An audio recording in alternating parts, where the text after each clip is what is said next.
Salut tout le monde! Bon, on a une éval dans 1 heure, on n'a pas le temps de tergiverser, alors raconte-moi bien l'histoire. C'est exactement ce qu'on va faire aujourd'hui avec cette synthèse express. On plonge direct dans la trame narrative et les personnages de ce monument de la littérature qui est Le Grand Maulne, histoire d'être parfaitement au point. Au programme d'aujourd'hui, c'est super simple, on commence par un petit contexte sur l'auteur, puis on suit l'ordre du livre avec la partie 1 sur l'aventure, la partie 2 sur la quête, et on terminera avec les dénouements tragiques de la partie 3. Allez, première étape, l'auteur et son œuvre.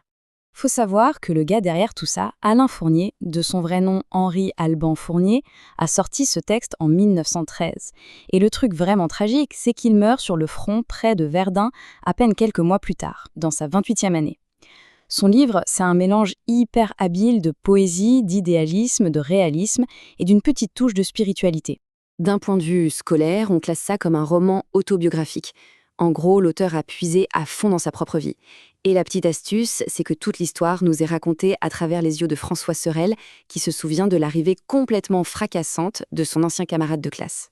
Et justement, toute la dynamique du livre repose sur un contraste monumental entre deux personnages. D'un côté, on a François Sorel, 15 ans, super calme, observateur, c'est le fils des instituts du paisible village de Sainte-Agathe. De l'autre, Augustin, 17 ans, le nouveau pensionnaire. Le gars est rebelle, charismatique, aventureux. Il fascine tellement vite tout le monde qu'il écope direct d'un surnom ultra imposant, le Grand Maulne. Ce qui nous amène à la première partie du livre, l'aventure. L'élément déclencheur de toute cette histoire, c'est un acte de rébellion pur et dur. Le père de François a besoin de quelqu'un pour aller chercher les grands-parents à la gare. Corvée classique, non? Eh bien, Augustin refuse. Il pique carrément la carriole sans prévenir personne et se fait la malle dans le froid glacial de l'hiver. Autant vous dire que ça crée une panique monstre chez les profs et les élèves.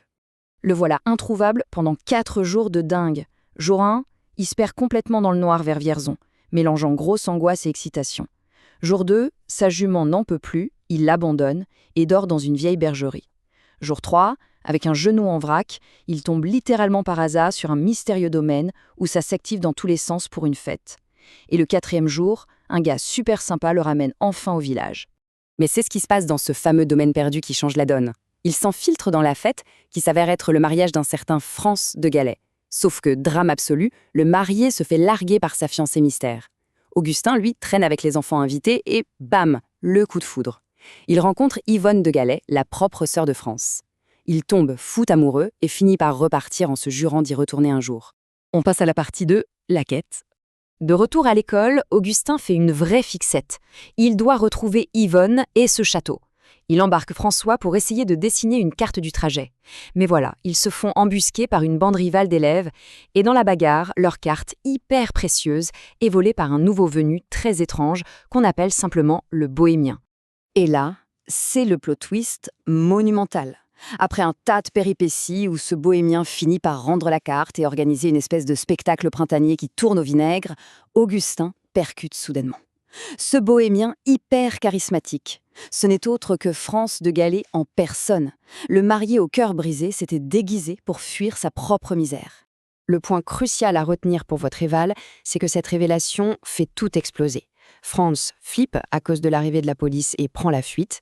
Augustin, de son côté, quitte le village pour étudier à Paris, toujours avec l'espoir de retrouver Yvonne. Et François reste planté là, tout seul, en réalisant avec amertume que son petit monde tranquille est cassé et que certains de ses potes sont en fait des simples voleurs. La deuxième partie finit vraiment sur un coup de massue. Un malentendu total. Augustin envoie 3 lettres à François depuis Paris. Il lui dit que la fille qu'il aime est apparemment déjà mariée. C'est la douche froide. Sa grande quête épique a l'air de s'être plantée en beauté. Ce qui nous mène à la dernière ligne droite. Partie 3, dénouement tragique. Des années ont passé.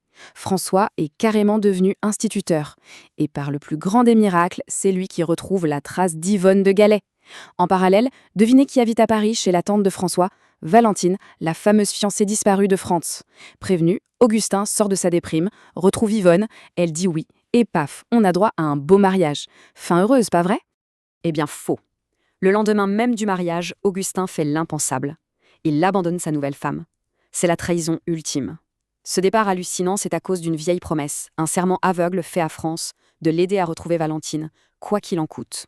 Et à partir de là, c'est la descente aux enfers pour ceux qui restent. François se retrouve à gérer la situation, Et ça s'enchaîne de façon ultra brutale. Étape 1, Yvonne accouche d'une petite fille.